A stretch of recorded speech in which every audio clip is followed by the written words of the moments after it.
مات دييغو ولكن ما تركه خلفه لنا من ذكريات لا يموت أبدا. دييغو أرماندو مارادونا أعظم من لبس هذا القميص، أعظم من شاهدناه بالرقم 10. رحل من كان يعتبر مباراة كرة القدم بحضور الجماهير كمقابلة لحبيبة كرة القدم. فعلا ودعت حبيبها وساحرها الأعظم.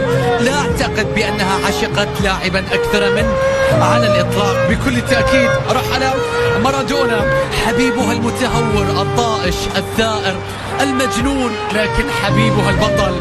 نعم البطل دييغو. تخيل بأن يمر أكثر من 25 عام على اعتزاله، تتغير من بعد الأجيال والأساطير في كرة القدم والأحداث والبطولات، ومع كل ذلك يظن العالم بخبر رحيله، وتكاد لا توجد صحيفة لم يتصدر غلافها دييغو أرماندو مارادونا.